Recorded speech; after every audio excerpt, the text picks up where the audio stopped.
factors. Then identify avenues and strategies by state and non-state actors in preventing and countering violent extremism. Most of you come from civil society organizations that are working on peace issues in this region. And what are those strategies? What have you done? What has worked? What has not worked? And why? We also wanted to identify some of the policies and practices related to CVE that create space for male and female youth to participate. Are youth given the voice? Are they given room to participate? What is their level of participation? Because you can also be there sitting like this, you don't even say anything or we don't even hear you, but we say youth were also present. What is the level of engagement with the youth?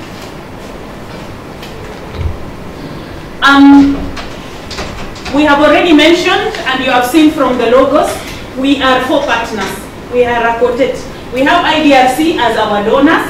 We have Australia as the lead partner. Then we have PeaceNet, which is our gatekeeper, the implementation partner that brought us to the grassroots levels to collect this data. And we have C1 IGAD, which links us to the policy makers. We needed government buy-in. This is an innovative approach to doing research instead of what we have been doing as academia previously. Previously, academia usually do research on their own and then they call people together and disseminate the information. But this time, we worked with people throughout this journey. We brought all the stakeholders on board because it is participatory appraisal research. In participatory appraisal research methodology, you come up with all the stakeholders, you explain to them what you want to do, you agree with them, and then we move together up to the end. Everybody is important in this particular aspect. We already identified that we have risks bringing people who come from different orientations together. For example, it is not very easy for government officers or the government or the policymakers to agree very easily with the civil society. It is usually them versus us. All the time, civil society organizations are always pointing at the government. The government is doing this and that. In our study, we knew that that would be a problem. So we asked for an intervention to mitigate this risk. We were trained. We were trained on how to work together harmoniously. That is why we have come this far. Another one is the adverse effects of the research. This is a highly emotional research. We would listen to people, either returnees or families that have been affected in one way or another when they are narrating their story. Or we would go and see with our own eyes what has happened somewhere, and it was very emotional. In fact, we have not been cancelled. And that adverse effect, many times we broke down. We are human. We broke down when we listened to these stories. We knew that will happen, and for this, other than the ethics of the research, we observed it. We did not interview children. We also sought consent of the participants, but as human beings, we were emotionally. It is a very emotionally charged research. The issue of stigmatization of the respondents. We assured our respondents that nobody will be stigmatized. All the information we have collected is purely for research. It is not for the sake of taking or forwarding somebody's name or views to the government negatively.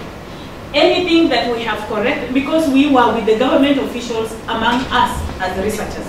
And whatever information we collected from there was purely for research to help the government improve in areas where they are making a mistake, or the civil society, or even us as members of the academic community. This is very academic. Let me not go there.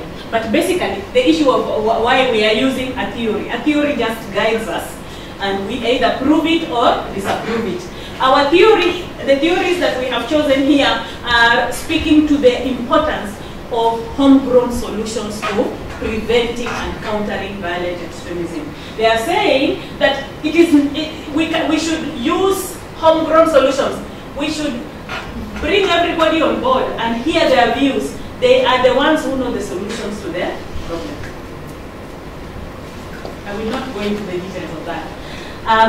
We used mixed methods research methodology, whereby we had quantitative and qualitative methods of research. Quantitative, we had a baseline survey questionnaire, which the youth who were members of our research team collected data. Then we had the qualitative methods, which included the focus group discussions, and we divided the focus in, we had 9 focus group discussions in every area. Here in Mombasa, we had 9 of them. We had we categorized them. We had for youth, females, youth, males. We combined them. We had the elders, put them together, and we also separated them, so that we could just get the different views of people and also to observe the dynamics that happen when men and women are sitting together, or this male and female youth. Because participant observation was also another methodology that we embraced. And we were very keen in watching what is happening. Those who allowed us to take their videos, like you saw the video that was here, they would say, yes, take my video and show it to the government. Tell them they can come back and I'll give them more information. Those who say, please do not take videos, we also obeyed. And this is purely for research. It's not for to go and maybe cause a problem for anyone. The study area, in this particular study, context is very important. Context, the geographical location, where we are, how we are, we are located is very important in this study. So we have, as I mentioned earlier, we did research in Nairobi, in Mombasa, and Garissa. We also wanted to go to Kisumu, but because of other logistical issues, we were not able to go to Kisumu. But that is also another area that we were referred to by the government officials. Now, in the IGAD region, IGAD is in a volatile state. Geographically located, we are close to the Arabic states where you are seeing ISIS and what is happening in the Arabian. Mentioned even us, we have also been categorized among the fragile states in the IGAD region. Initially, Kenya was not a fragile state, but today it is a fragile state. Then we find Eritrea supports religious extremist groups, and it is in the IGAD region. So this is very dangerous for us. We also have a high presence of international community, and this one is very attractive to extremists who want to come and hit the international community.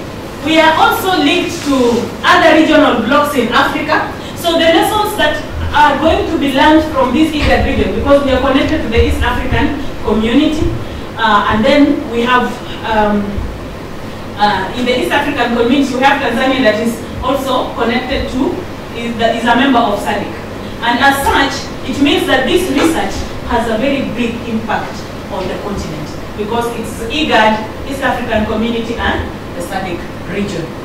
Now, Kenya has been categorized as by the UN Strategy of Counterterrorism as a moderate target for radicalization and violent extremism, whereas Uganda has been categorized as latent. We really wished to go to Somalia, but because of logistics, we were advised not to. Yes, so that we can have a good view of the extreme one, and then the middle and the low one. So, but we will accept what we have for now. So we will do the comparison between the inter-country, that is the cross-country, that is Uganda and Kenya, in our synthesis report. That's what we shall do. And then we shall also compare Garissa with Mombasa with Nairobi. What are the findings? What do they say? What are the dynamics? This is the research area. I wish when you get it, you look at it more closely, and you will see that we are having, this is the research area, that is Kenya, and this is Uganda. In Kenya, we have Nairobi, we went to Dandora, Babadogo, Mandera, dump site, we went to the central Nairobi, we went to Isli to collect data. Then we went to, I think there's a problem there. We were in Madare, not Mandera, Madare.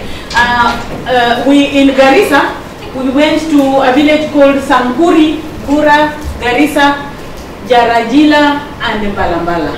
In here, we were at Majengo, Kisahuni, Likoni, and Frere. We had the qualitative study, had 270 youth survey questions, and we had 9 FGDs, male and female. We had 210 community survey. We interrogated, we did in-depth interviews, which are about 210. So we just wanted to do as many as we could, so that we compare the ideas. And we actually, when we say that we are talking about Mombasa, it is really representative of the voice of Mombasa. I've already mentioned this. The issue of how did we get our respondents. We went to the county government.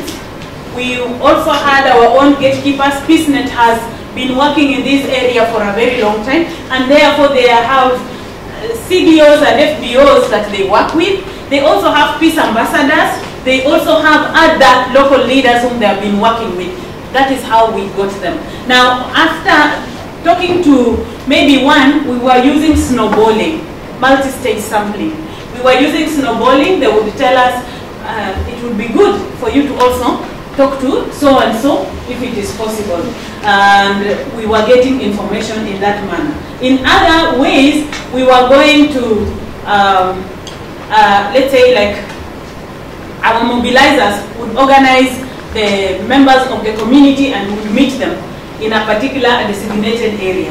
Others advised us, I cannot come to the open place to meet you, I will come to where you want me to meet you, and we talk. When we are just the two of us, nobody else, and we are obliged, and we got the information. Let me not go into the academic part of it. It will be very boring for you. But just know, this is a little interesting. We have photos there. We were very happy to sign the memorandum of understanding with PeaceNet, because now we knew it is possible for us to go to the field and collect data. So you can see me smiling very hard there. The inception meeting was very important to us. We did the inception both in Kenya and in Uganda. The importance of this, as I've told you, is participatory appraisal research. In it, you bring all the stakeholders together, share with them what your research problem is, and your objectives, your methodology, then they feed into it. They even guide you.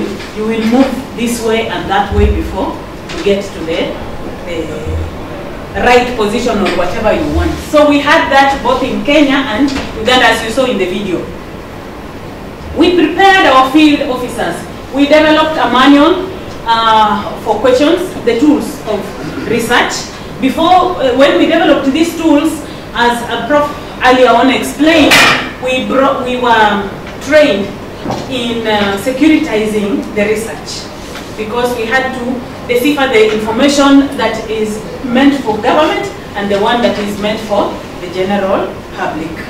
And then the tools were looked at by the government officials from the Ministry of Interior in both countries, and from there we trained also our data collectors.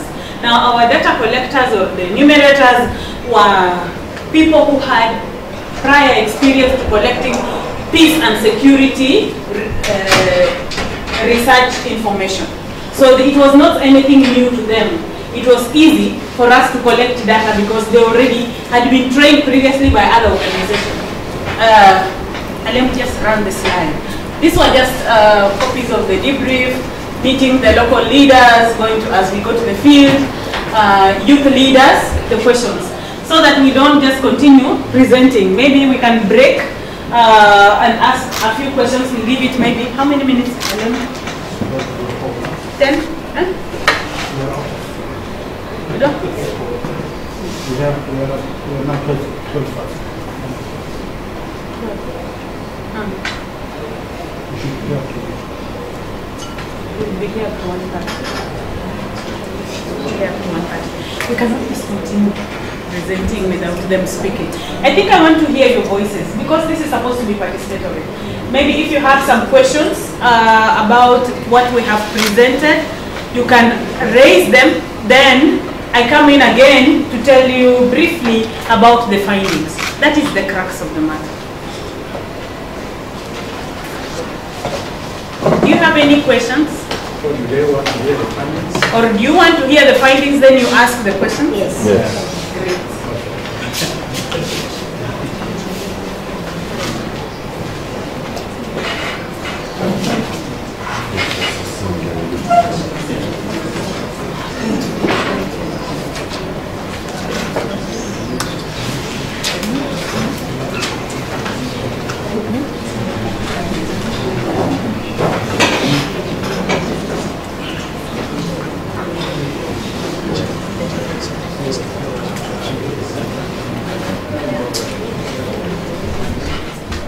I seek your indulgence once more.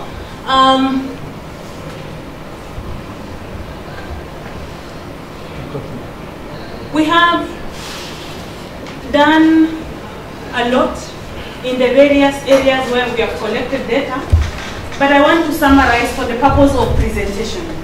For all the organizations that are present here, you have, and the individuals who are here, when we write our comprehensive report after the validation of the findings, you will have the report, and the report will be comprehensive. If we were to go into the details of the whole report, it will take a whole day. That I will be given a whole day because it's something that I talk about over and over. So allow us to present to you in summarized formats the findings. Then I will come back to Mombasa specifically, because I want you to validate what we have for Mombasa. When we go to Garissa, we will again present generally like this, and then go back to the qualitative aspects, what we got from the community. Is that okay? Okay. Now, from the literature review, the push factors or the structural factors that lead to violent extremism, which I say have been overgeneralized, but which affect Kenya specifically, are the social marginalization or fragmentation of society, poorly governed or ungoverned areas, government repression or violations, endemic corruption and elite impunity, cultural threat perceptions. I don't know whether I should go into details. All of you are working in the peace and security area, and therefore I'm talking about things that are straightforward. Yes. Isn't it? Yes. They are self-explanatory, isn't it? Yeah. The review also says that the pull factors, what are the motivations or the incentives for people to get into violent extremism? And it says access to material resources, that the youth in the previous studies have shown that people get into violent extremism to access material resources, for social status and respect from peers, just extremist involvement. For the sake of belongingness, they feel maybe it would be a prestigious community to belong to for adventure purposes. Others to promote their self-esteem or personal empowerment. Others, it's the prospect of glory or fame. Like you are a bride to an Al-Shabaab, a jihadist. That is glory and fame to a particular community. The social networks. The social networks, it also gives you social networks. You will not only be a member of local Mombasa community, you will also know some people in Kenya or Uganda or Tanzania, in Mwanza there. You can also, you have your group of people, you know. You are now a powerful person. Or it could also be because of radical institutions that have come. These ones is what we got from the literature, from previous studies. In Garissa and Mombasa, and this is where I would like you to pay attention. In Garissa and Mombasa, the first one is police harassment and corruption. Police harassment and corruption was high on the agenda. Then ethnic profiling. Ethnic profiling. There are people like not that we're talking about Garissa and Mombasa. The Somali, who are, everybody just said Somalis are the Al-Shabaab. Then religious profiling, where people have just formed an opinion of the Muslims, and they are saying it is the Muslims who are extremists. Not saying fundamentalist Muslims, but just generally Muslims. Then marginalization of the coast and Garissa region. Youth frustrations. The youth are really frustrated in this region, in Mombasa and also in Garissa. Then lack of social amenities. There are basic things that are just lacking in Mombasa and in Garissa, but are in other parts of the country. Then proximity to Somalia is a big issue. We found that because they are our neighbors, it is so easy for them to lure us to get into things we did not really plan to do. Poverty is also a big issue. When we look at we used to have development strategy papers, and we would see these two areas always were very poor areas. So they cannot just spring up from nowhere and become areas with a lot of resources. And then youth unemployment is also an issue here. And finally, historical injustices. I will come back to it when we will be looking at the qualitative part of it. In the pull factors in Mombasa and Garissa were radicalized religious environment. They are religious groups or fundamentalists who are radicalized already. Then we have fundamentalism as a factor. People who misinterpret the scriptures, or they read one scripture and then they form their own opinions. It's just like in the Christians who are, what do we call them? The Christians who are radicalized. They are Christians who are radicalized. They form cults. They have formed cults. It's just the same way. Then the personal appeal of radical preachers. We have the presence of preachers. We know ourselves here in Mombasa that there are some preachers who are calling the youth and inciting them into radicalization. It has been proved. Then we also have Islamophobia, the issue of the jihad. There are people who are afraid of Muslims. They have formed a phobia of the Muslims. Now, because of this phobia that has been formed against Muslims, the sympathizers come up and regroup, and then they fight back. in an extreme manner. The influence of cyber preachers, corsets. We also have those who have gone on the internet and they say very appealing things and pull the crowds. And since they are on the internet, they share this information far and wide. It could be they are listened to more by people from their community who share the same faith with them. So in Garissa, we found that youth unemployment was very high in Garissa. And it is because they do not even have identity cards. Because of those reasons I've given. Ethnic profiling, religious profiling, it is not easy for them to get identity cards. So you cannot register yourself as a Kenyan, and therefore even when there are opportunities, you cannot be considered. Then corruption. That for everything, you must give something small before you are given whatever service you need. There is even a lady who made me feel so sad. She said, even when I go to buy sugar in the shop, I usually wonder, should I just give the shopkeeper the 50 shillings that I should use for buying 1 kilo of sugar, or I should add something on top to bribe them so that they give me. That's how I feel as a member of this community in Garissa. You know, corruption is too much. And because of that, they also explained to us that high corruption that starts from both government officials and any other person living in the region. It is the reason why we are letting enemies of our country come in, and they are protected through corruption to come and cause mayhem within our country. It is a big issue, and all the people we talked about, too, especially the youth, were saying this vice must be dealt with. The impunity of the rich. They carry, when we went, even we experienced that. We found that we had unguarded police. You see, the traffic police are usually on the road. That day we did not find any, and I told my team members, because he's an Ethiopian and him a Ugandan, I said, I don't think this is. How can we just be passing the traffic police?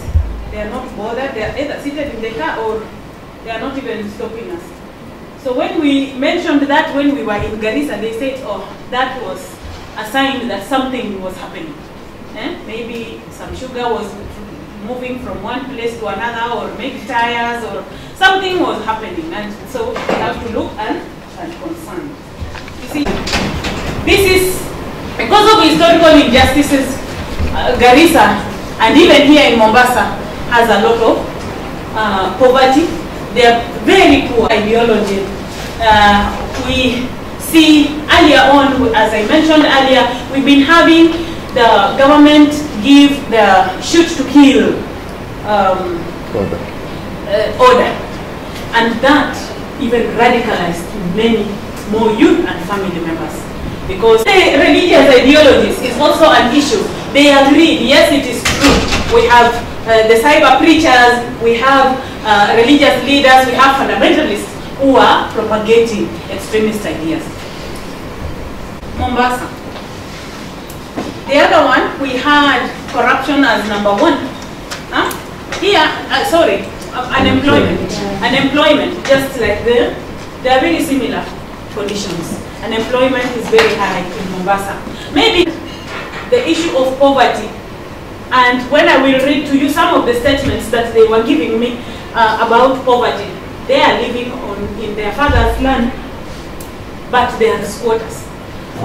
The issue of corruption here is also very high. Nobody, the youth feel, and the youth and the community members feel that it is outsiders who have come to benefit from Mombasa. Issue of religious ideologies in Mombasa, they accepted, but Asher told us that this is not true. It is fundamentalists. We must recategorize or redefine when we are talking about the issue of religious ideologies. It's fundamentalists. I'm not even mentioning about climate change and migration because they were very insignificant. Steps to be okay, in the Nairobi slums, We saw that the police harassment and corruption is also high on the agenda there. We are seeing high youth unemployment or curtails, sorry for the spelling, idleness, which has led to crime, guns and drug abuse, marginalizing of the informal settlements, then racial and cultural or ethnic profiling, that there are communities that have been categorized. In fact, we found out something I didn't know earlier on, that there are certain slums for particular communities. And if somebody from another community goes to live there, they are sent away. In fact, in the informal settlements of Nairobi, then lack of social amenities in these informal settlements, poverty, and youth estrangements and frustrations of religious teachings, the personal appeal of the radical preachers, concept of global Muslim community. This is Islamophobia, whereby people feel that we have been targeted as Muslims and therefore we have sympathizers, and they come together to also hit back the cyber preachers, and then lack of parental guidance. High on the agenda is corruption, not youth employment. Then poverty, followed by unemployment. Unemployment is third. And then political ideologies, where they are fighting with the government all the time. And then we had the religious ideologies and the issue of climate change. There, as I say, drought. They mentioned drought specifically. It makes the pastoralists miss their livelihood, and therefore those who come from Somali or Northeastern have lost everything, and they come and start getting new ideas on what to do. Generally in Kenya, when we computerized these, we found that unemployment is high on the agenda, followed by corruption, followed by poverty, religious ideologies, and political ideologies. Migration and climate change have a small margin. And migration and climate change were tied together. When there is climate change, it is making people to move to other regions. So this is what we found out. I want now to tell you specifically about Mombasa. Of violent extremism. Top on the agenda was historical injustices, marginalization, and the land question. We have chosen to put the three together because they are really interlinked. Historical injustices. We found out that, or they told us that, this is an emotive issue. There is the 10-mile strip. And the 10-mile strip, which is, on that 10-mile strip, it belongs to them, the indigenous people from here in the coast province. But they were colonized from long time ago by the colonizers, followed by the Arabs colonized them. Then now we have Indians came in and colonized them. When they went, now the present government has colonized them. They call it Ukoloni Mamboleo. And they say that they have been colonized and been harassed. One of the youth told us, I work for an Indian boss. When we make mistakes, they spit on our faces in our own mother's land. That was very touching. Another one said, please listen, I just want you to listen to very touching things that they were telling us, and he was very sad about it. He works for an Indian boss. When we make mistakes, they spit on our faces. The rest of the story, I'm not putting all those there, but he also mentioned how when they make mistakes, they are thrown out without anything, and even some are beaten. Another one said, the rich modern-day colonialists collude with the government and rob us of our birthright. The government has not protected us either. we are vulnerable. Instead, politicians take advantage of the situation and exploit us further. This was a youth in Majeli. Another one told us, a local elder in Frere said, the youth who have been told about this story of the 10-mile street feel that they need to liberate their community from modern day slavery and the second generation colonization. If it is not the Arabs, the Indians, the present rich people, how else can we liberate ourselves? This local leader was supporting youth coming up and being violent and driving away these people. Another youth said, this land issue is not a small matter. We fought against the government in the Kayabombo and Mombasa Republican Council, MRC. Although the government diffused the conflict, we are still bitter and the problem has not been solved. We join Al-Shabaab or any other extremist group that can help us fight the government so that they can help us reclaim our land and our livelihood. This is an elder, a female elder. A female elder in an FGD said, the truth is we are mistreated. We don't blame our husbands and sons. What option are they left with if their land has been taken away? We depend on them too. Fighting for our rights is in order. We support them to fight and reclaim our land, even if it means getting assistance from outside. As long as we can secure the future of our children, we support them, she said emphatically. Don't listen to us. We know the solutions to these problems. Let the government come back to us here at the grassroots level. You know they are ignoring us at their own peril. Cultural leaders should be at the center of solving this problem. We must all come together and our contribution should be valued. This was in an FGD with a male religious elder. Another youth in Majengo said, it is foreigners who enjoy in our land. We own nothing. How does it feel for foreigners coming here and growing rich when the indigenous poor are poor, when the indigenous people are poor and the government does nothing about it?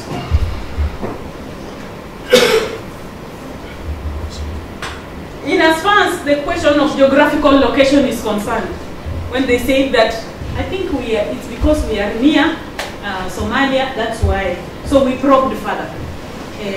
Why do you think this issue of the geographical location, the IGAD region, and then now they say, whoever has an intention can sail with the youth to any island, either Tanzania, Somalia, or Umbooni forest to radicalize them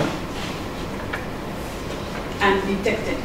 They can do it as if it is a general movement from people from one place to another as a normal routine. Youth and other people like moving at the coast. They like enjoying moving from one place to another. So they can move undetected and get radicalized very easily. Another one also said about the geographical location. You know, in as much as being at the coast is a great advantage because of tourism, some of the tourists could be the same people who mastermind terrorism in our country. For example, the bombing in Kikampala.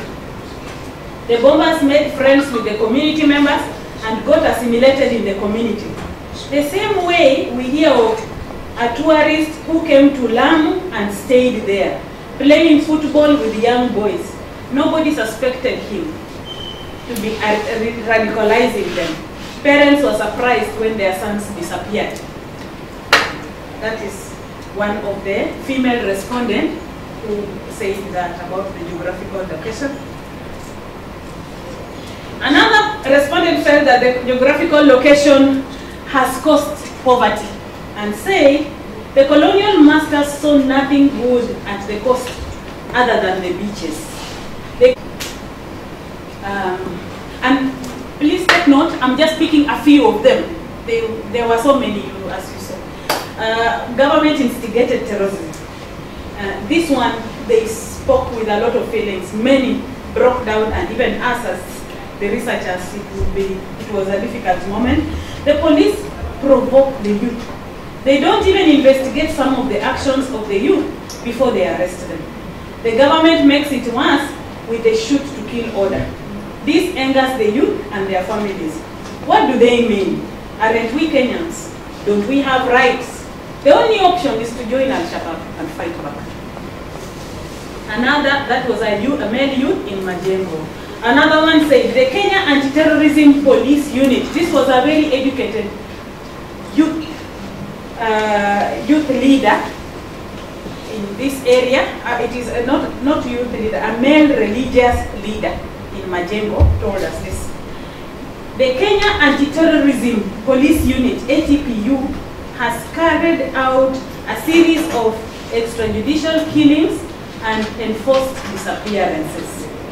The government seems disinterested in investigating alleged killings, disappearances, and other abuses by the unit and hold those responsible to account.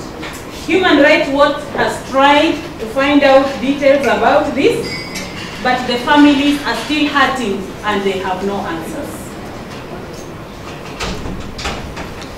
Another female youth say, our chests are full. The police use excessive force on us. It is as if our sight disgusts them. We don't even want to see them. And they went on and on and on. Another one said, tell the government to pay attention to our cries. It should listen to us and not silence us by killing us or imprisoning us. Let them start by returning our land and sharing resources equitably. Otherwise, we shall continue fighting. Then there was the issue of ideology. No, this one is something which politicians have been talking about, and it came out from male youth respondent. Does this government care? If the government cared about the youth, they would not be killing us carelessly. They are making things worse for us here in Mombasa. Our livelihoods depend on the port of Mombasa and the cashew nuts. Now, we hear that they are shifting it to Naivasha or Nakuru. This will make the coastal region poorer because we will have nothing to hang on. And on the issue of ideology, I have already mentioned the issue of Pwani Sea Kenya. They also say that it is a strong driver here. The Islamic fundamentalists also feel that the infidels should be done away with. Those are fundamentalists, not the good Muslims. And also, the issue of ukoloni mamboleo, that is about ideology. Those who believe in it push that agenda very far. Then the issue of drug addiction at the coast came up, and they said it is an easy target for the recruiters to radicalize, because these are organized gangs. They sit together to abuse drugs. Now, it is very easy for any insider to work with them to hit back at other people. Then the issue of the family neglect. I've already mentioned single parent families are very many here, and these mamas are struggling with their children. They do not have time to look after them. So that has also made the youth to be loose cannons. They are on their own. That is a big issue here. Also an issue that came up, and it is linked to the historical injustices, the land question, and marginalization.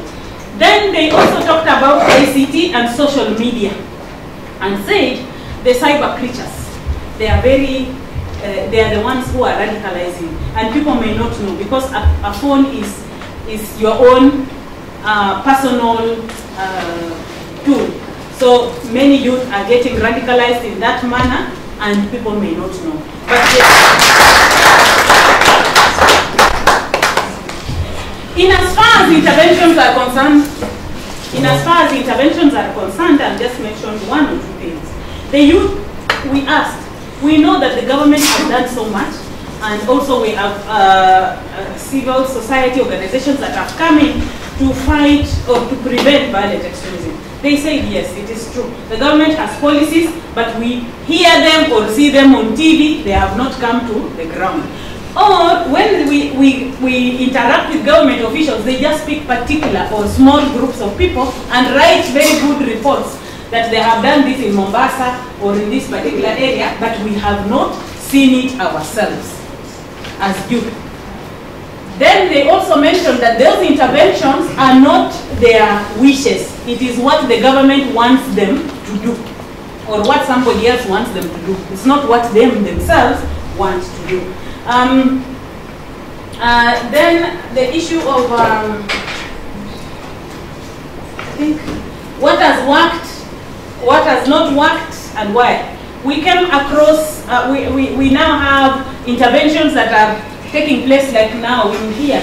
We know SUPCAM and another, there are interfaith or interfaith groups that are coming up and working together on to counter the negativity brought about by fundamentalists, both Christians and Muslims. Please take note, because we also have Christian fundamentalists, the ones who are into cults, and they are now, they have come up and they want to fight the Muslims who are also fundamentalists. But now we have SUPCAM, I think works with another umbrella organization, and they are working together on this interfaith dialogue as one of the examples. In Garissa, we even found in a church there is a madrasa in the church.